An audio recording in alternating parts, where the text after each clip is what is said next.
अस्सलाम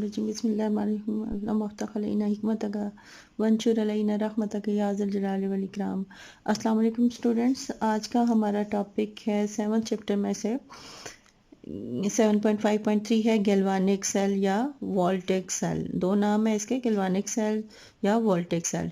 अभी तक हमने जो पीछे पढ़ा है हम पहले उसको रिवाइज कर लेते हैं, उसके बाद हम ये गैल्वानिक सेल के बारे में पढ़ेंगे कि गैल्वानिक सेल होता क्या है। कि हमने पढ़ा कि इलेक्ट्रोकेमिस्ट्री क्या होती है। इलेक्ट्रोकेमिस्ट्री मैंने आपको बताया कि 2 वर्ड्स होते हैं, इलेक्ट्रो और केमिस्ट्री। तो क्या होता है, it deal with the inter conversion of electrical energy and chemical energy. Electrical और केमिस्ट्री केमिकल। तो electrochemistry means inter conversion of electrical and chemical energy. अब ये इसमें सारे जितने भी रिएक्शंस होते हैं इंटर कन्वर्जन के लिए उनको रिडॉक्स रिएक्शंस कहते हैं, जिनमें ऑक्सीडेशन भी होती है और रिडक्शन भी होती है। और फिर मैंने आपको बताया कि सारे के सारे रिडॉक्स रिएक्शन जो होते हैं वो जिस डिवाइसेस के अंदर होते हैं जिनको सेल्स कहते हैं।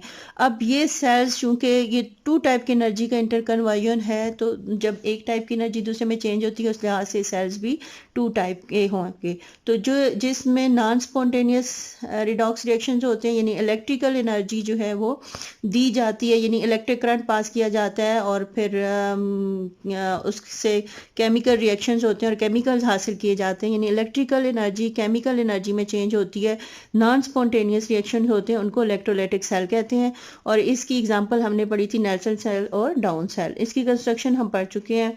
दूसरा सेल जो होता है जो उसके अपोजिट, यानी जिसमें केमिकल एनर्जी इलेक्ट्रिकल एनर्जी में चेंज होती है, जो स्पॉन्टेनियस होते हैं उनको डेनियल सेल, इसका जो एग्जांपल है वो डेनियल सेल है।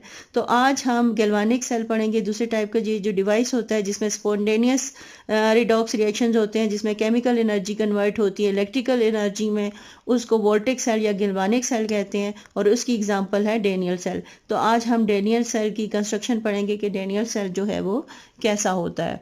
तो डेनियल सेल आए देखते हैं कि हम उसको कंस्ट्रक्ट करते हैं कि डेनियल सेल जो है वो किस तरह होता है। 2 कंटेनर्स होते हैं जिनमें इलेक्ट्रोलाइट डाले जाते हैं।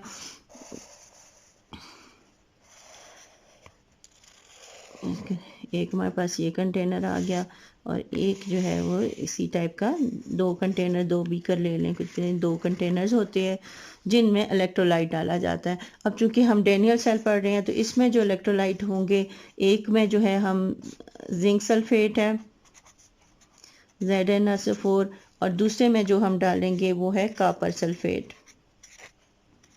ये क्या हम बना रहे हैं, डेनियल सेल की कंस्ट्रक्शन। अब इसमें हमने कॉपर सल्फेट डाल दिया,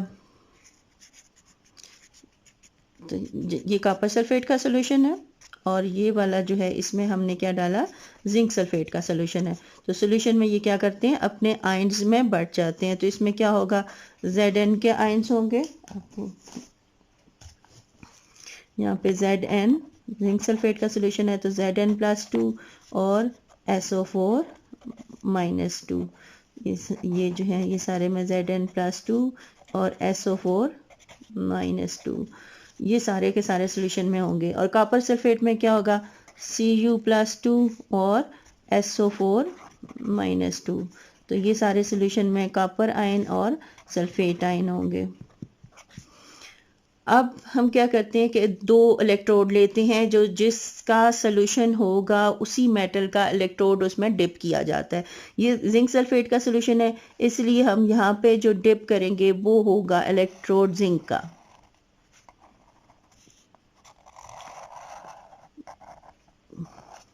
जिंक का इलेक्ट्रोड हमने इसमें डिप कर दिया। ये कॉपर सल्फेट का सोल्यूशन है, तो इसमें कौन सा इलेक्ट्रोड हम डिप करेंगे, किस मेटल का, कॉपर का। तो ये जो है ये यहाँ पर हमने जो डिप किया वो कॉपर का इलेक्ट्रोड हो गया। फिर हम क्या करते हैं कि इन दोनों को एक वायर के ज़रिए आपस में मिला देते हैं और इसमें वोल्ट मीटर फिर जो है वो लगा देते हैं बीच में, ताकि हमें करंट पास हो तो पता चले। तो इन दोनों को आपस में एक वायर के ज़रिए मिला दिया। अब ये जो है आपस में कनेक्ट हो गए। अब होता क्या है कि जब ये आपस में कनेक्ट हो जाते हैं तो इसमें से इलेक्ट्रॉन का फ्लो शुरू हो जाता है। इलेक्ट्रॉन, आपको पता है इलेक्ट्रिक करंट क्या होता है, it is the flow of electron. तो जो ही इलेक्ट्रॉन फ्लो करते हैं यहाँ से इधर जाते हैं तो इलेक्ट्रिसिटी पास होना शुरू हो जाती है। कि इलेक्ट्रिक करंट यहाँ से पास होना शुरू हो जाता है। यहाँ पे जब हमने वोल्ट मीटर लगाया तो इसकी जो डिफ्लेक्ट करेगी तो हमें पता चल जाएगा इसकी नीडल कि यहाँ पर इलेक्ट्रिक करंट जो है वो पास हो रहा है। इसके अलावा आप कोई बल्ब लगा दें इसके रास्ते में तो बल्ब एकदम रोशन हो जाएगा। अब ये होता क्यों, इलेक्ट्रिसिटी कैसे पास होती है? होता ये है कि ये जो है ये कापर का है, तो ये इसके कापर एटम है, कापर एटम से ये सॉलिड कापर एटम से बना होता है ये सारा। ये इसमें न्यूट्रल कापर है। और ये जिंक का है तो इसमें जिंक जो है, जिंक न्यूट्रल एटम जिंक के होंगे ज़ाहिर है। अब यूं ही इनको हम कनेक्ट करते हैं तो जिंक और कॉपर के दरमियान एक रस्साकशी शुरू हो जाती है। रस्साकशी किसके लिए? ये इलेक्ट्रॉन, ये चाहता है इलेक्ट्रॉन मुझे चाहिए, ये अपनी तरफ खींचता है, पुल ऑफ इलेक्ट्रॉन होता है। और जिंक चाहता है कि इलेक्ट्रॉन मुझे चाहिए तो इलेक्ट्रॉन मेरी तरफ आए। तो दोनों में एक रस्साकशी होती है, लेकिन जीतता वही है जिसका स्ट्रांग पुल होता है। तो इन दोनों में से कौन जीतेगा? इनमें से कॉपर जीत जाएगा, क्योंकि कॉपर जो है वो जिंक के मुकाबले में ज़्यादा स्ट्रांग है। तो इलेक्ट्रॉन्स क्या करेंगे, यहाँ से इलेक्ट्रॉन जो है ये Zn जो है ये कमज़ोर पड़ जाता है, Cu कॉपर जीत जाता है। तो ये Zn से उसके इलेक्ट्रॉन ले लेता है। Zn क्या करेगा, यहाँ से Zn जो है ये Zn का एक एटम क्या करेगा कि अपने इलेक्ट्रॉन जो हैं वो 2 इलेक्ट्रॉन जो है वो इसको दे देगा। जब ये 2 इलेक्ट्रॉन निकाल देता है, ये यहाँ से ट्रेवल करते हैं, ये 2 इलेक्ट्रॉन यहाँ से ट्रेवल करके ये आ जाते हैं यहाँ पर। तो जब इस कॉपर की तरफ इलेक्ट्रॉन आ जाते हैं तो फिर क्या होता है कि ये कॉपर, जहाँ पर कॉपर डेफिशिएंट है, इलेक्ट्रॉन कॉपर आयन है इस सोल्यूशन में, तो ये कॉपर आयन, ये 2 इलेक्ट्रॉन जब यहाँ पर आते हैं इस सोल्यूशन में पहुंचाते हैं 2 इलेक्ट्रॉन, तो ये कॉपर आयन क्या करता है, इन 2 इलेक्ट्रॉन को ले लेता है। ये 2 इलेक्ट्रॉन इस कॉपर आयन के ऊपर आ जाते हैं तो ये न्यूट्रल हो जाता है। ये कॉपर आयन क्या होता है, इसके ये 2 इलेक्ट्रॉन, ये +2 चार्ज जो है वो ख़त्म हो जाता है, क्योंकि 2 इलेक्ट्रॉन इसने ले लिए। जब 2 इलेक्ट्रॉन लेता है तो ये कॉपर न्यूट्रल हो जाता है, और ये कॉपर न्यूट्रल होके ये इसके साथ यहाँ पर डिपॉजिट हो जाता है, क्योंकि न्यूट्रल एटम इसके पास है ना, तो ये कॉपर इसके ऊपर डिपॉजिट हो जाता है। फिर ये भी जो देता है 2 इलेक्ट्रॉन इसी तरह यहाँ पर आते हैं। तो ये क्या करता है, जब ये 2 इलेक्ट्रॉन निकाल देता है तो ये Zn पॉजिटिव में चेंज हो जाता है। ये जब ये भी 2 इलेक्ट्रॉन निकालेगा तो ये जिंक आयन में चेंज हो जाएगा, +2। तो ये जो है, ये दोनों जो हैं ये सोल्यूशन में डिज़ोल्व हो जाते हैं। तो ये आयन जो होते हैं वो डिपॉजिट नहीं होते, बल्कि आयन हमेशा से सोल्यूशन में डिज़ोल्व हो जाते हैं। तो ये Zn जो है, ये जिंक आयन जो है ये सोल्यूशन में डिज़ोल्व हो जाएंगे, और यहाँ से मेटल से ये जिंक जो है, ये न्यूट्रल एटम जो था वो निकल गया, क्योंकि 2 इलेक्ट्रॉन इसने लूज कर दिए, लॉस ऑफ इलेक्ट्रॉन हुआ। तो लॉस ऑफ इलेक्ट्रॉन से यहाँ पर क्या हो जाता है, इसकी ऑक्सीडेशन होती है। इसी तरह आहिस्ता आहिस्ता सारे एटम जो है, लॉस ऑफ इलेक्ट्रॉन होता है तो क्या होता है, ऑक्सीडेशन हो जाती है। और ये ऑक्सीडेशन जहाँ पर होती है इसको कहते हैं, ये है एनोड। एनोड का काम करता है, क्योंकि यहाँ पर ये जो है सारे के सारे लॉस ऑफ इलेक्ट्रॉन होता है, ऑक्सीडेशन होती है, और ये जो है जिंक आयन में चेंज हो गया, और जिंक आयन जो है ये इस सोल्यूशन में ये डिज़ोल्व हो जाता है। अब यहाँ पर इसीलिए इसका साइज आहिस्ता आहिस्ता, जो ये इलेक्ट्रोड है इसका साइज आहिस्ता आहिस्ता कम होना शुरू हो जाता है। जब ये 2 इलेक्ट्रॉन यहाँ पर आते हैं तो ये जो सोल्यूशन में कॉपर आयन होते हैं, ये कॉपर आयन जो है ये 2 इलेक्ट्रॉन लेके पहले एक जो है कॉपर यहाँ पर फर्ज करेंगे है, एक कॉपर का आयन डिपॉजिट हुआ था, फिर दूसरा 2 इलेक्ट्रॉन लेगा, वो डिपॉजिट होगा। आहिस्ता आहिस्ता ये Zn इनको इलेक्ट्रॉन देते रहेंगे और ये यहाँ पर डिपॉजिट होते रहेंगे। तो ये जो है ये कॉपर जब न्यूट्रल हो जाएंगे 2 इलेक्ट्रॉन लेके, तो यहाँ पे डिपॉजिट होना शुरू हो जाएंगे। तो ये कॉपर जो इलेक्ट्रोड है इसका साइज जो है ये बड़ा होना शुरू हो जाता है, यानी कॉपर इस पे मजीद डिपॉजिट होना शुरू हो जाता है। अब जब तक इलेक्ट्रॉन फ्लो करते रहते हैं यहाँ पर जो है इलेक्ट्रिक करंट भी फ्लो होता है। यानी इसका क्या मतलब है कि यहाँ पर हमने केमिकल एनर्जी को इलेक्ट्रिकल एनर्जी में कन्वर्ट कर दिया। ये जो है ये क्या है, स्पॉन्टेनियस रिएक्शन होता है। जो ही हम इसमें केमिकल्स डालते हैं तो ये केमिकल्स का, ये इलेक्ट्रोड का और केमिकल्स का रिएक्शन होता है। ये इलेक्ट्रॉन जो है वो लॉस करते हैं, लूज ऑफ इलेक्ट्रॉन होता है, यहाँ पर लॉस ऑफ इलेक्ट्रॉन होता है। ये इलेक्ट्रॉन ये वाले कॉपर के आयन गेन करते हैं।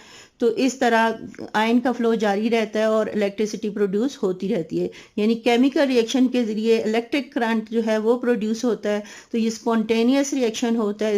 इसलिए यहाँ पर इस सेल को, जिसमें स्पॉन्टेनियस रिएक्शन होता है, इसको वोल्टेक सेल या गैल्वानिक सेल कहते हैं। अब होता ये है कि जब हमने ये कन्वर्ट कर दिया, इलेक्ट्रिक करंट फ्लो जारी रहता है, तो आहिस्ता आहिस्ता यहाँ से आप देखते हैं कि कॉपर आयन जो है वो कॉपर न्यूट्रल एटम में चेंज होकर इसके ऊपर डिपॉजिट होते रहते हैं। तो फिर क्या होगा, पीछे नेगेटिव आयन जो है वो ज़्यादा होते जाएंगे ना, SO4 जो -2 जो है ये ज़्यादा हो जाएंगे, क्योंकि यहाँ पर कॉपर कम होते जाएंगे और ये ज़्यादा हो जाएंगे। तो इसके जो नेगेटिव चार्ज है इस कंटेनर का वो बढ़ता जाएगा। अब यहाँ पर देखिए इलेक्ट्रॉन जो है वो गेन कर रहे हैं, तो इसकी क्या होगी, रिडक्शन। गेन ऑफ इलेक्ट्रॉन क्या होता है, रिडक्शन होती है। तो यहाँ पर रिडक्शन हो रही है। ये कैथोड है, ये जो है ये कैथोड, और ये जो है ये क्या था, ये एनोड था। यहाँ पर एनोड पे ऑक्सीडेशन हुई और कैथोड पे रिडक्शन हुई।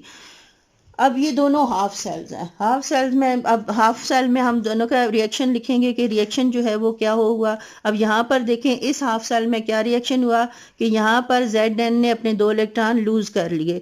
तो Zn जिंक ने जो है 2 इलेक्ट्रॉन लूज करके ये Zn+2 में कन्वर्ट हो गया और 2 इलेक्ट्रॉन इसने निकाल दिए। तो ये कहाँ पर होगा, ये एनोड पे होगा। ये एनोड पे ये हाफ रिएक्शन होता है। और कैथोड पे कौन सा हुआ, कैथोड पे देखें ये कॉपर आयन था। कॉपर आयन ने क्या किया, इसने कॉपर आयन, ये +2 था, इसने 2 इलेक्ट्रॉन ले लिए। तो ये किस में कन्वर्ट हो गया, कॉपर न्यूट्रल में चेंज हो गया। तो ये जो कॉपर न्यूट्रल एटम में चेंज हो जाता है, ये 2 इलेक्ट्रॉन गेन करता है। तो इसलिए यहाँ पर इसकी क्या होगी, रिडक्शन होगी। यहाँ पर 2 इलेक्ट्रॉन लूज किए तो इसकी क्या होगी थी, ऑक्सीडेशन हो गई थी।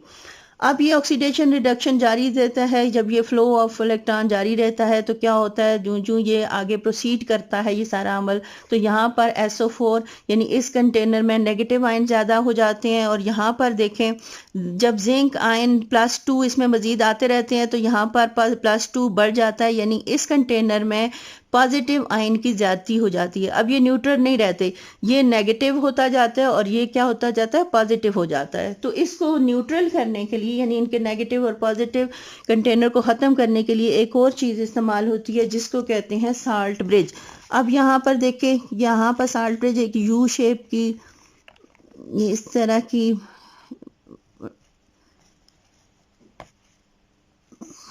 ये यू शेप का कंटेनर सा होता है। इसमें जो है साल्ट ब्रिज इसको कहते हैं, क्या कहते हैं, साल्ट ब्रिज। साल्ट नमक को कहते हैं और ब्रिज पुल को कहते हैं। यानी दोनों कंटेनर में ये पुल का काम करता है। इसमें साल्ट होता है जो कि इनका, साल्ट का काम क्या होता है, इस साल्ट ब्रिज का क्या काम होता है कि दोनों को कनेक्ट कर रहा है। दूसरा इनको न्यूट्रल करने के लिए, न्यूट्रल कैसे करता है, अब इसमें जो है यहाँ से ये बंद होता है किसी भी चीज़ से जिसमें से एकदम से साल्ट, ये नमकीन पानी होता है यानी साल्ट वाटर होता है, इसमें एक्वस साल्ट का सोल्यूशन होता है। तो इसमें जो है फर्ज करें हमने डाला NaCl डाला अगर, तो इसमें कौन कौन से आयन होंगे, पॉजिटिव आयन होंगे Na के और नेगेटिव आयन होंगे Cl के। तो ये Na पॉजिटिव और Cl नेगेटिव, सोल्यूशन में ये अपने आयन में बढ़ जाता है।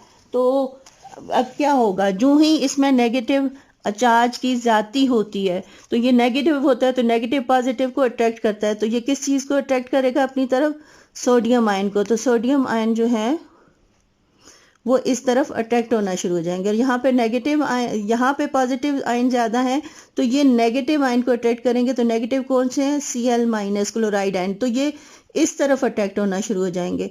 तो ये इस तरह Cl यहाँ पर आ जाएगा, Na यहाँ पर आ जाएगा और ये फिर इनको जो है वो न्यूट्रल कर देंगे। तो इसका मकसद यहाँ पर ये होता है। तो इस तरीके से हम केमिकल एनर्जी को इलेक्ट्रिकल एनर्जी में कन्वर्ट करते हैं, इलेक्ट्रिसिटी प्रोड्यूस होती है। Galvanic cell, if the redox reaction in an electrochemical cell occurs spontaneously, ये मैं आपको बता चुकी हूँ, स्पॉन्टेनियस हो, and produces electrical energy such a cell is called voltaic cell. The device in which, ये दोनों डेफिनेशन हैं इसकी, ये भी device which chemical energy from the reaction between a electrode and the solution. आपने देखा कि इलेक्ट्रोड और सोल्यूशन में क्या हुआ, केमिकल रिएक्शन हुआ, is converted into electrical energy, is known as the galvanic cell. ये वोल्टेइक सेल और गैल्वानिक सेल एक ही चीज होते हैं, एक ही चीज के दो नाम है। The best example of voltaic galvanic cell is the Daniell cell. अब डेनियल सेल आपको मैंने बना के भी दिखाया, यहाँ पर भी देखें डेनियल सेल जो है वो कैसे बना हुआ है। ये दो कंटेनर है, यहाँ पर जो है वो कॉपर सल्फेट का सोल्यूशन डाला हुआ है, यहाँ पर जिंक सल्फेट का सोल्यूशन डाला हुआ है। ये कॉपर का इलेक्ट्रोड है और ये जिंक का इलेक्ट्रोड है। अब जो ही इनको वायर के जरिए कनेक्ट करते हैं तो इलेक्ट्रिसिटी, ये इलेक्ट्रॉन, ये जो फ्लो होना शुरू हो जाते हैं। तो आपको मैंने बताया था जो जिंक है वो कमज़ोर पुल करता है और जिंक कॉपर जो है वो स्ट्रॉन्ग पुल है इसका, इसलिए कॉपर आयन को अपनी तरफ, इलेक्ट्रॉन को अपनी तरफ अट्रैक्ट कर लेता है और इलेक्ट्रॉन इसकी तरफ आते हैं, कॉपर से जिंक से मूव करके कॉपर की तरफ आ जाते हैं। अब यहाँ पर देखें ये जिंक है, इसने दो इलेक्ट्रॉन जो है वो निकाल दिए। जब दो इलेक्ट्रॉन, ये देखें 2 इलेक्ट्रॉन इसने निकाल दिए तो ये जिंक +2 में चेंज हो जाता है, आयन में चेंज हो जाता है, तो ये इधर आ गया। अब 2 इलेक्ट्रॉन यहाँ से मूव कर लें, ये इलेक्ट्रॉन यहाँ से मूव करके यहाँ पर आ गए। जब यहाँ पर आते हैं तो ये इसमें सोल्यूशन में कॉपर +2 है, ये 2 इलेक्ट्रॉन को रिसीव कर लेता है, गेन कर लेता है, तो ये कॉपर न्यूट्रल में चेंज हो जाता है जो इसके ऊपर डिपॉजिट हो जाते हैं। अब जो ये सारा इस तरह का होता है तो यहाँ पर फिर इसको न्यूट्रल करने के लिए साल्ट ब्रिज इस्तेमाल होता है। साल्ट ब्रिज में इन्होंने यहाँ पर सोडियम सल्फेट का जो है वो डाला हुआ है, तो ये सल्फेट जहाँ पर कम होते हैं तो वो जो है वो सल्फेट की तरफ चला जाता है, जहाँ पर पॉजिटिव आयन जो है वो कम होते हैं तो पॉजिटिव आयन उस तरफ अट्रैक्ट हो जाता है, तो इस तरह इन दोनों को न्यूट्रल कर देता है। A galvanic cell consists of 2 separate container. Each container is called as half cell. जैसा मैंने आपको बताया था कि दोनों क्या होते हैं, हाफ सेल होते हैं। In each half cell an electrode is dipped in 1 molar solution of its own salt. यानी अगर कॉपर का इलेक्ट्रोड है तो उसका अपना साल्ट कॉपर सल्फेट है, अगर जिंक का इलेक्ट्रोड है तो उसका अपना साल्ट जो है वो जिंक सल्फेट है। The right half cell consists of zinc electrode dipped in the 1 molar solution of the zinc sulfate. The left half cell is copper electrode dipped in 1 molar solution of copper sulfate. अब ये इसकी concentration दी गई है 1 molar, यानी solution जो बनाते हैं ये उसकी कॉन्सेंट्रेशन है कि कितने यानी कितने सॉल्वेंट में हमने कितना सल्यूट डाला, यानी कितने वाटर में हमने कितना नमक डाला। आसान लफ्ज़ों में कहें तो ये नमकीन, नमक का पानी होता है, नमकीन पानी होता है, तो ये बताया हुआ है 1 मोलर है, तो हमने इसको कितने पानी में कितना नमक डाल के हमने इसका सोल्यूशन बनाया। And connected to a wire to an external circuit to which a galvanometer, a voltmeter is attached. ये galvanometer या voltmeter यहाँ पर अटैच कर देते हैं ताकि करंट के फ्लो का पता लगे। The solution is different container are connected with bridge. अब दोनों को ब्रिज से this bridge is called salt bridge. A salt bridge is U-shaped tube. This tube is filled with electrolyte gel such as potassium sulfate, sodium sulfate solution, sodium chloride भी हो सकता है, यानी जिसमें दोनों पॉजिटिव और नेगेटिव के आयनिक, जब हम सोल्यूशन में डालते हैं तो वो आयनाइज हो जाता है। And is called as a agar. The salt bridge interconnect the two solution in the anode container and the cathode container, यानी ये दोनों को ब्रिज साल्ट ब्रिज इसलिए कहते हैं कि इसके अंदर साल्ट होता है, और ब्रिज इसलिए कहते हैं कि ये दोनों में पुल का काम करता है, यानी दोनों को आपस में जोड़ता है, एनोड और कैथोड वाले कंटेनर्स को, यानी दोनों हाफ सेल्स को आपस में जोड़ देता है। और साल्ट ब्रिज परफॉर्म 3 फंक्शन। अब ये साल्ट ब्रिज क्या करता है, 3 फंक्शन इसके होते हैं। It allows electrical contact between the two solution, यानी दोनों सोल्यूशन में जो है वो इलेक्ट्रिकल कॉन्टैक्ट को रखता है, दो कॉन्टैक्ट बनाता है। It prevent the mixing of the two solution, ये दोनों सोल्यूशन को मिक्स करने से रोकता है, यानी मिक्स होने से रोकता है। It keeps electrical neutral in each half cell, हर हाफ सेल को न्यूट्रल करता है, यानी किसी में पॉजिटिव और नेगेटिव चार्ज को ज़्यादा नहीं होने देता। अब आगे वर्किंग बताई हुई है कि इसकी वर्किंग कैसे होती है। Zinc metal has tendency to lose electron more readily than copper. मैंने आपको कहा था कि कॉपर स्ट्रांग हो जाता है, इन दोनों में रसाकशी होती है तो कॉपर खींच लेता है। When the circuit is completed, as a result, oxidation take place at zinc electrode. The electron flow from zinc electrode through the external circuit to copper electrode. These electrons are gain by the copper ion. ये सारा कुछ आपको मैं पहले इसकी construction में समझा चुकी हूँ कि कैसे जो है वो कॉपर आयन में चेंज होता है। अब सेल में दो हाफ रिएक्शंस होते हैं। The flow of electron from one electrode to the other in the cell is due to the half cell reaction taking place in the anode and cathode compartments. दोनों में जो half cell होते हैं, दोनों में जो हाफ रिएक्शंस होते हैं, वो आपको बताया गया है। The net chemical change obtain by adding the two half cell reactions are called the cell reaction. जब दोनों हाफ रिएक्शंस को आपस में मिलाया जाता है तो उसको फिर हम क्या कहते हैं, सेल रिएक्शन। दोनों हाफ कंटेनर्स में या हाफ सेल्स में जो रिएक्शंस होते हैं उन दोनों को जब मिला के लिखा जाता है तो वो सेल रिएक्शन होता है। 10 week and half reaction is for example oxidation and reduction processes going on two electrode simultaneously. ये आपको पहले का पता है कि ऑक्सीडेशन और रिडक्शन दोनों साइमल्टेनियसली होते हैं। Electrons travel in external circuit while ion move through the salt bridge and in this way electric current is produced. These reactions are as follow. मैंने आपको लिख के बताया था हाफ रिएक्शन। एनोड पे क्या होता है, जिंक अपने 2 इलेक्ट्रॉन लूज करता है, तो जब लूज करता है तो ये एक्वस सोल्यूशन होता है, जिंक सॉलिड होता है, तो ये पानी में फिर जिंक आयन जो होते हैं वो पानी में डिजॉल्व हो जाते हैं, इसलिए एक्वस लिखा हुआ है। दूसरा हाफ रिएक्शन में क्या होता है, कॉपर आयन जो एक्वस में होते हैं वो 2 इलेक्ट्रॉन गेन कर लेते हैं और न्यूट्रल कॉपर सॉलिड में चेंज हो जाते हैं, जो उसके ऊपर इलेक्ट्रोड के ऊपर डिपॉजिट हो जाता है। Overall galvanic reaction the sum of two half, दोनों को सम करते हैं, यानी इन दोनों को मिलाएं, Zn प्लस Cu आयन, तो ये क्या होता है, Zn जो है इसके ऊपर पॉजिटिव चार्ज आ जाता है, 2 इलेक्ट्रॉन ये कैंसिल हो गए, तो ये Zn। अब यहाँ पर देखें, एक हाफ रिएक्शन ये हो गया, एक हाफ रिएक्शन ये हो गया, ये ऑक्सीडेशन हो गई और यहाँ पर क्या होगी, रिडक्शन हो गई। अब ओवरऑल रिएक्शन आपको बताया गया, जब इनको हम कंबाइन करते हैं तो हमारे पास ये ओवरऑल रिएक्शन आ जाता है। एक शॉर्ट हैंड एब्रीविएशन भी है जो सेल रिएक्शंस के लिए यूज़ होती है, जिसको कहते हैं सेल नोटेशन। वो आपकी बुक में तो नहीं दी हुई, चले मैं आपको बता देती हूँ, वो भी आप लिख लें। जो शॉर्ट हैंड लिखते हैं वो इस तरह लिखते हैं नोटेशन, या इसको क्या कहते हैं, सेल नोटेशन। तो यहाँ पर मैं आपको लिख देती हूँ, आप इसको नोट कर लें। सेल नोटेशन क्या होता है, सेल नोटेशन इसको कहते हैं। तो सेल नोटेशन में पहले ऑक्सीडेशन रिएक्शन लिखते हैं। ऑक्सीडेशन हमारे पास ये कहाँ पे, ये देख लें, ऑक्सीडेशन ये हुई कि Zn आप लिखें पहले, Zn ये सॉलिड है, सॉलिड से ये किस में चेंज हो गया, सॉलिड से हमारे पास ये किस में चेंज हो गया, सॉलिड से ये Zn आयन में चेंज हो गया, और ये किस में, ये एक्वस सोल्यूशन इसमें, यानी ये पानी में, ये सोल्यूशन में डिजॉल्व हो जाता है। अब ये एक कंटेनर का आ गया, यानी हाफ रिएक्शन एक कंटेनर का आ गया वोल्टेक सेल में। अब जब दूसरे का हम लिखते हैं तो डबल लाइन लगाते हैं, जिसको साल्ट ब्रिज का भी कहते हैं, कि ये साल्ट ब्रिज को जो है जाहिर करता है, ये दरमियान में डबल लाइन लगा देते हैं। उसके बाद हम रिडक्शन वाला हाफ रिएक्शन लिखते हैं। तो रिडक्शन में क्या है, Cu+2, ये एक्वस था, एक्वस सोल्यूशन, और ये किस में चेंज हो जाता है, Cu सॉलिड में, Cu आ गया। The batteries which are used in automobiles, calculators, toys, etc. and to light the bulb work on the same principle। जो आपको बैटरियां दिखाई देती हैं, जैसे होता है सेल में, आपके लिए भी एक लाई हुई, ये देख लें, ये इस तरह के सेल्स आपने देखे होंगे, टॉयज़ वगैरह में छोटे सेल होते हैं, तो ये किसी भी बैटरी में यूज़ होते हैं। तो ये वाले ड्राई सेल्स हैं, तो ये सारे के सारे जो हैं वो इसी प्रिंसिपल के तहत काम करते हैं। इनमें केमिकल्स होते हैं जिनका आपस में रिएक्शन होता है, तो वो जो केमिकल्स का रिएक्शन होता है तो इससे क्या होता है, इलेक्ट्रिसिटी प्रोड्यूस होती है, जो कि किसी भी टॉय के या किसी भी डिवाइस के वर्किंग के लिए काम आती है। खुश रहिए, खुशियाँ बांटिए, अल्लाह हाफिज़।